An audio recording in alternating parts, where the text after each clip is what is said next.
तर नमस्कार, मी राहुल जबादे आरजे मराठी या चॅनलवर आपले स्वागत आहे। तर लाडकी बहीण योजनेच्या महिलांसाठी अतिशय आनंदाची बातमी आहे आणि अतिशय महत्त्वाची बातमी आहे। तर लाडकी बहीण योजनेच्या महिलांना आता ई-केवायसी करण्यासाठी मुदतवाढ देण्यात आलेली आहे आणि या संदर्भात महिला व बालविकास मंत्री अदितीताई तटकरे यांनी अधिकृतपणे पोस्ट करून ही माहिती देण्यात आलेली आहे।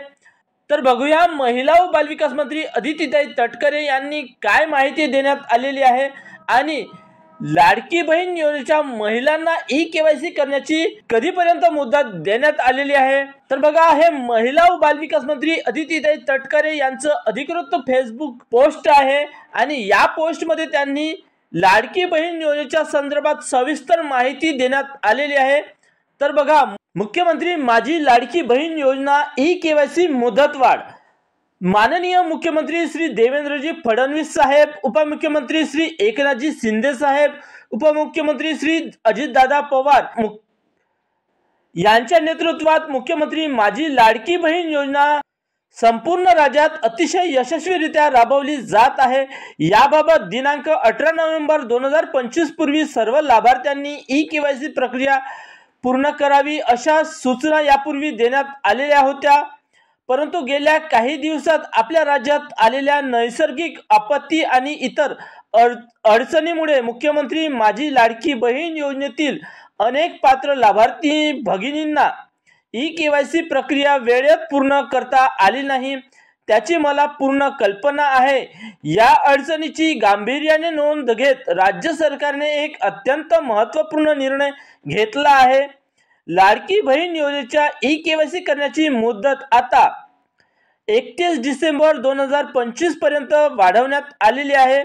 तसेच ज्या पात्र लाभार्थी महिलांचे वडील किंवा पती हयात नाहीत किंवा घटस्फोट झालेला आहेत, त्या लाभार्थी महिलांनी स्वतःचे ई-केवायसी करावे व त्यांचे पती अथवा वडिलांचे अधिकृत मृत्यू प्रमाणपत्र व घटस्फोट प्रमाणपत्र किंवा माननीय न्यायालयाचे आदेश त्यांची सत्यप्रत संबंधित जिल्ह्यातील महिला व बालविकास अधिकारी यांच्याकडे जमा करावे।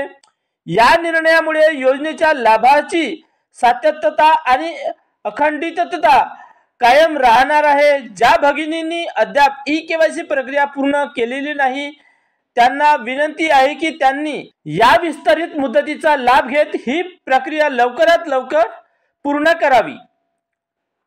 तर बघा, महिला व बालविकास मंत्री अदितीताई तटकरे यांनी अधिकृतपणे ही पोस्ट करून माहिती दिलेली आहे आणि यामध्ये लाडकी बहीण योजनेच्या महिलांना 31 डिसेंबर 2025 पर्यंत ई-केवायसी करण्याची मुदतवाढ देण्यात आलेली आहे आणि ज्या महिलांचे पती किंवा वडील नसेल अशा महिलांनी ई-केवायसी पूर्ण करून संबंधित जिल्ह्याच्या महिला व बालविकास विभागाच्या अधिकाऱ्याकडे त्यांचे कागदपत्र सबमिट करावे अशी माहिती देण्यात आलेली आहे।